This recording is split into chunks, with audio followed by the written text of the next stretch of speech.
Evening, everybody. Graz here from the GKBC. Just figured I would do a quick little update and a few announcements. First off, Envy Me for my Dr. Afra graphic novel, Volume 1. The Daughter of Graz got this for me at Barnes & Noble the other day. It's still in the shrink wrap. I'm anxiously awaiting the time when I rip it open and read that. Let's see.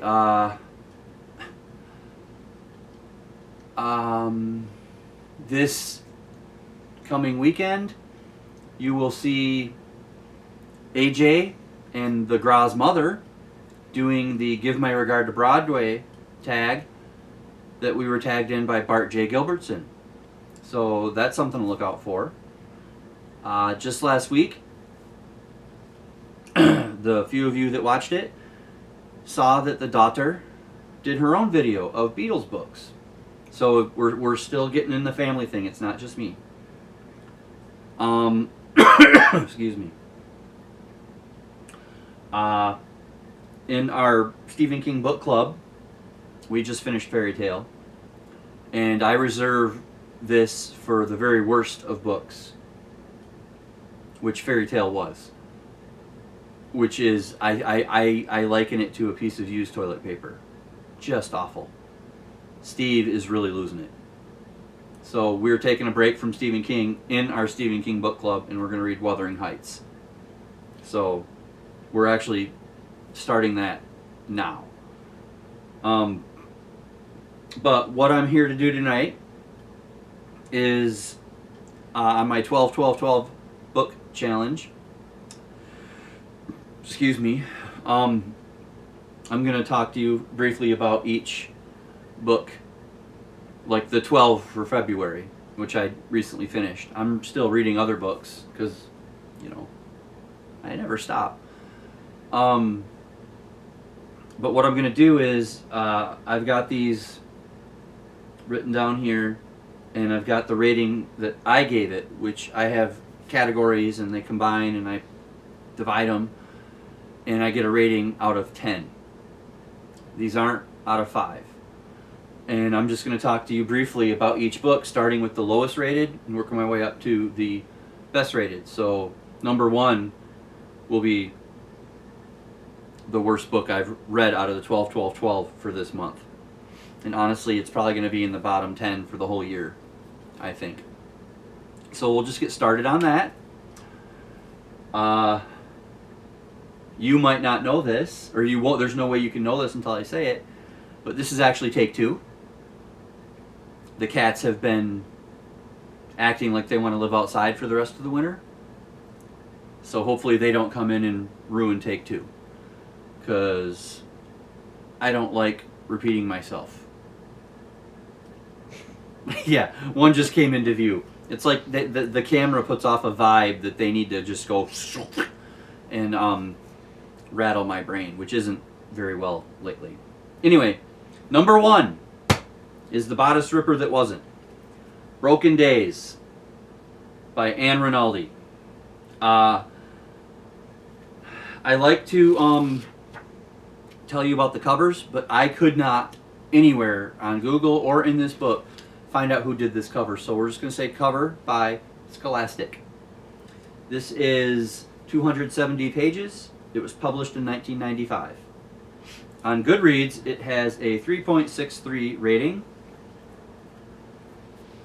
and that is out of 805 ratings and 35 reviews. I personally gave it a 4.94 out of 10. Not very good. I'm not even going to talk about these unless you really want me to. So if you see anything in here that you want me to talk more about, let me know. Actually, this book here, last week I did a 1-minute feeling review, which 2 people have watched. So, but yeah, Broken Days by Anne Rinaldi. This was my bodice ripper for February. Okay. Number 2 was on the Kindle or the library app on my Kindle, and you will see it around me here somewhere. It is supposed to be a classic, and I just didn't get it. I don't know. Maybe I need to be high or drunk or something, but I didn't get it. And just based on how little I liked and understood the book, I probably will not watch the movie, which I'm almost 50 and I have never watched this movie. And it is A Clockwork Orange by Anthony Burgess. Just didn't get it. Excuse me. It was 185 pages and it was published in 1962. And I don't get it because on Goodreads it has a 4 out of 5, which I don't understand. And that's over 675,527 ratings and 18,065 reviews. I mean, what am I missing? Please, if you understand what I'm missing, or if you, sorry, a little bit of a thing going on right here. If you understand this book, please enlighten me, because I don't understand. My rating system, it got a 5.11 out of 10. I don't get it. I mean, if it barely beats out that Broken Days, I don't. Anyway. So please let me know. I know that Tad, when I did the TBR for this month, said that he had read it and it was a big trip, which I agree with. Anyway, moving on. Number 3 is Star Quest by Dean Koontz.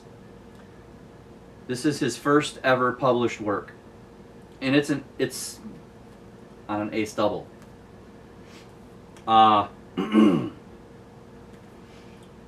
This was 127 pages. It was published in 1968, and this cover was done by Gray Morrow. So that's pretty cool. On Goodreads, it has a 3.16 out of 5 rating, and that's across 251 ratings and 33 reviews. So, not a very popular book, and it was hard to get. Now, for me, it got a 6.59 out of 10. It's just basically science fiction, fantasy, which I'm not a huge fan of, fantasy. Oh, by the way, A Clockwork Orange was my science fiction for February. Star Quest is, I've got a category that is Dean Koontz, Sidney Sheldon, and Catherine Neville. Started out with Mary Higgins Clark, but I dumped her.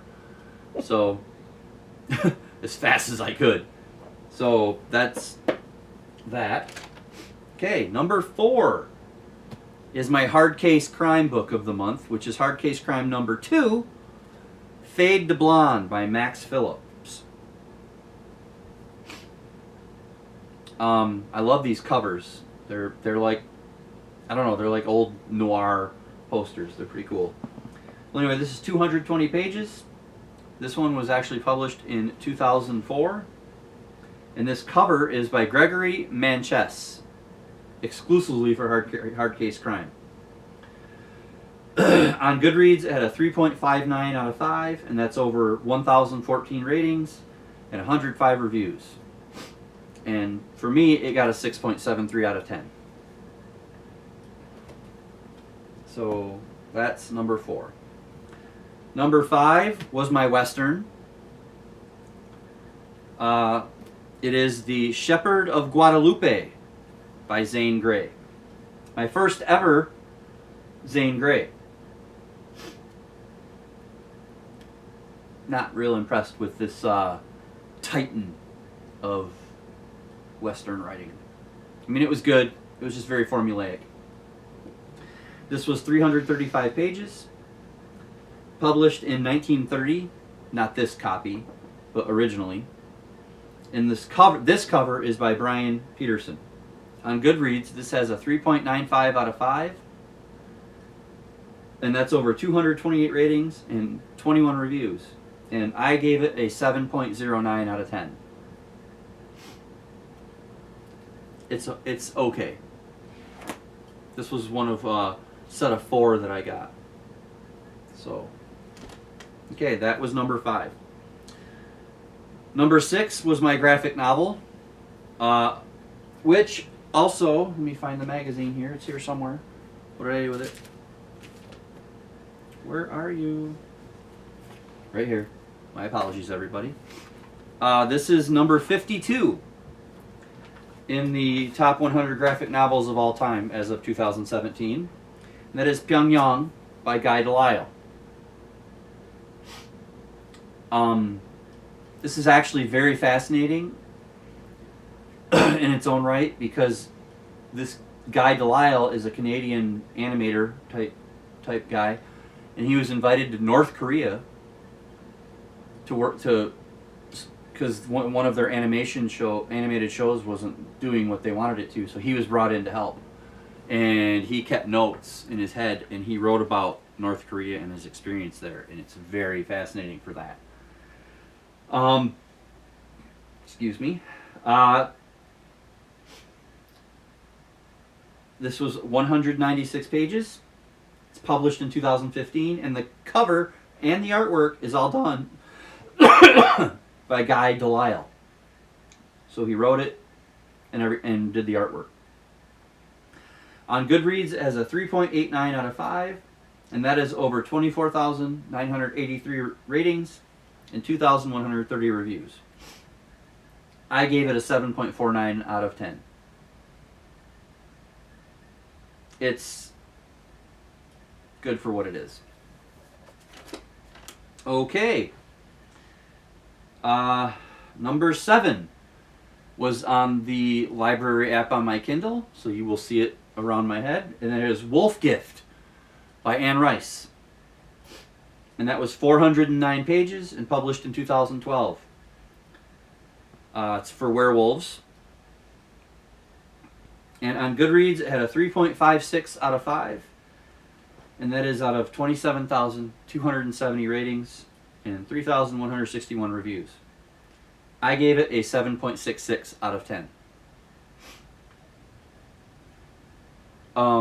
It probably would have got over an 8 for me, but it happened way too rapidly at the beginning. I mean, the story starts, this reporter is out doing a story on a house to like give it a showcase so that it could sell, and within the first like 50 pages he's fallen in love with the woman selling it.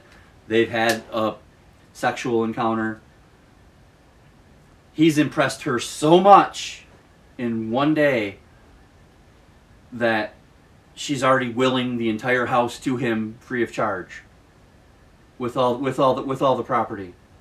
And then minutes after she wills it to, she gets all the paperwork in order. People come and kill her and try to kill him, and a werewolf comes in and turns the reporter into a werewolf.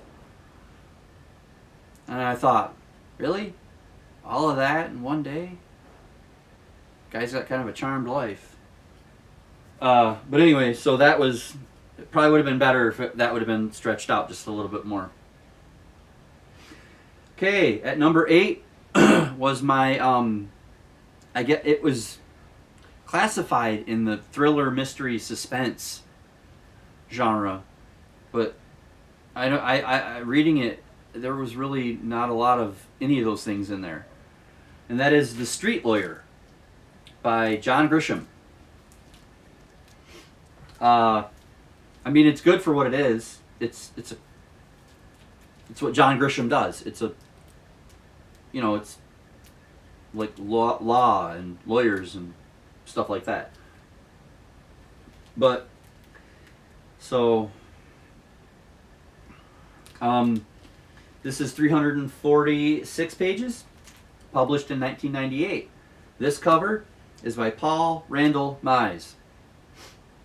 On Goodreads, this has a 3.87 out of 5, and that's over 111,516 reviews or ratings and 2,905 reviews. For me, it got a 7.86. It is Like I said, if you've read one John Grisham novel, you've pretty much read them all. I mean, only the names have changed. Only the names have changed. See, she knows. I mean, it's worth reading, but again, it's just another John Grisham book. Okay, that's number 8. No, we're getting into the good stuff now. Got bit by something on my leg, no big deal. Number 9. Number 9. Number 9. Yep, we always do that here. It's to mess with the daughter. That's her least favorite Beatles song. I guess it's a song. Experience? Whatever. Number 9 is the Agatha Christie for the month, and that is The Man in the Brown Suit, which you will see around me. And that was published in 1924, and it is 282 pages. I had it on my Kindle for free. On Goodreads, it is a 3.96 out of 5, and that is over 103,510 ratings, 3,207 reviews, and according to my ratings, it got a 7.91 out of 10.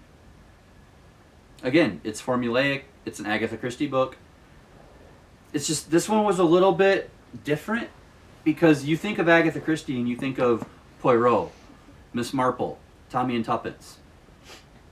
And honestly, this book had none of them in it, and I'm really not sure if it was a one-off or if there's like one of the characters or some of them are going to continue. I'm not sure. I have no idea.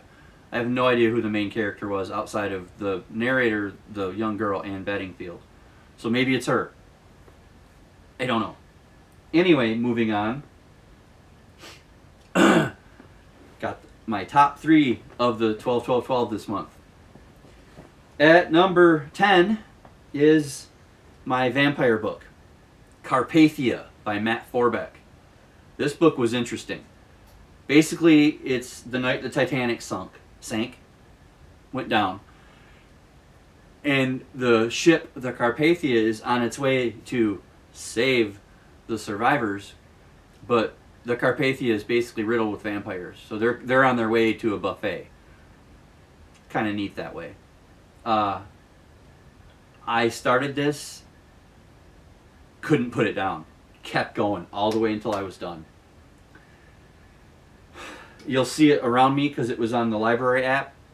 And the library app, it's free, but you get books for an hour at a time. You borrow it for an hour and then you can keep going. So anyway, this was published in 2012, 100 years after the Titanic. Kind of neat. 331 pages. This is one of my biggest discrepancies outside of A Clockwork Orange, though, because Goodreads gives this a 3.09 out of 5. It's the lowest rated book on Goodreads of my 12 books in this video. And it's over only 415 ratings and 103 reviews. But somehow my rating gave it an 8.03. Go figure. I liked it. Something about it I just liked. I don't know. It might be something I reread. I'm probably going to get a hard copy of it so my mom can read it. Anyway, so top two, number 11 was my Brick, which is 500 plus pages, and it was The Girl Who Played with Fire by Stieg Larsson. This is book 2 in the Millennium series. Lisbeth Salander. This beast was 724 pages. Yeah. Published in 2010. This cover is by Peter Mendelssohn. On Goodreads, it is a 4.25 out of 5. Highest rated on Goodreads of the 12 books. And that's over 886,829 ratings and 36,100 reviews. And according to my rating, it got an 8.51 out of 10. I like Salander. I like Lisbeth Salander. I did just recently find out that there's a graphic novel of the first book, The Girl with the Dragon Tattoo. I think that's what it's called. Let me see. Yeah, Dragon Tattoo. I am going to be getting that because I think it would be neat to see an artist rendition of Salander. So, but this is just as good as the first book. Although the police in this are just so stupid and so misogynistic and so determined not to look at any other avenue other than Salander is the bad guy. Anyway, so that was the brick. And now we come to of my 12 books, my favorite book this month so far. I still have some 1975 books and then other books to read. But this is my favorite of the 12 challenge. And it's another discrepancy with Goodreads. I guess I don't agree with people on Goodreads. And that is my ghost story of the month. The Third Hotel by Laura Vandenberg. It's not very long. It's got that. But this is only 224 pages, and it was published in 2018. This cover, which is very simple and stark, was by Sarah Mae Wilkinson. And on Goodreads, it only gets a 3.23. It's the second lowest rated book on Goodreads. Third lowest rated book on Goodreads. I don't get it. But that's over 4,341 ratings and 769 reviews. According to my rating system, this got an 8.84 out of 10. 8.84. This is probably going to be in my top 10 of the year. And I just don't see why people don't like it. It was so good. I mean, it's like, what's real? What isn't? Are we here? Are you here? What's really ever here? Wow. You know? So that was my ghost story. Now again, I warned you I wasn't going to give away a whole lot about each of those books. If you want me to talk in depth about each book and give you my overall thoughts, let me know if you want any of those. If you've read any of those books, tell me what you thought in the comments. Love comments. Love to talk about the books.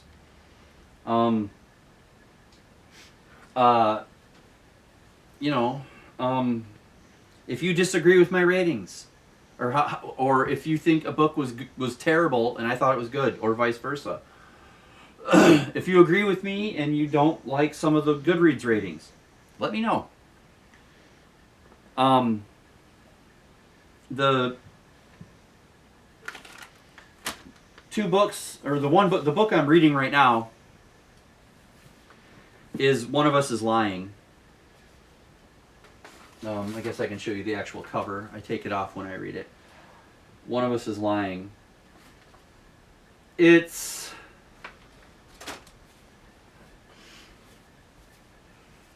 got its moments. I think that authors, a lot of these authors today rely too heavily on technology as a crutch for their storytelling. Like one of Us is Lying is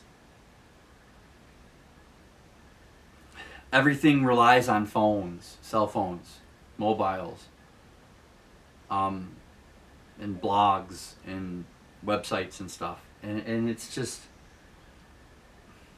I understand dating yourself in a book that you're gonna write, but you probably shouldn't have it be so much of like I just said, like a crutch. Don't lean on it. Use it as a plot device, sure. You know, it's there. Everybody has them. Everybody has a phone, you know, but you don't need to have it be what drives your story. Anyway, that's what I'm going to talk about. Look forward to whoever watches. Give me a like if you want.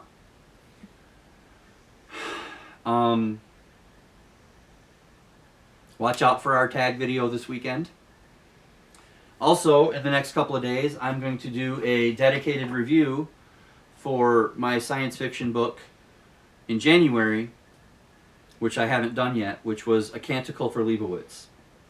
I have some interesting thoughts about this that I think are interesting. And there's some passages I'd like to read out loud, because this book, even though it was written so long ago, is still quite relevant today. So watch out for that too. I guess that's all I've got to say today. So until next time, read more.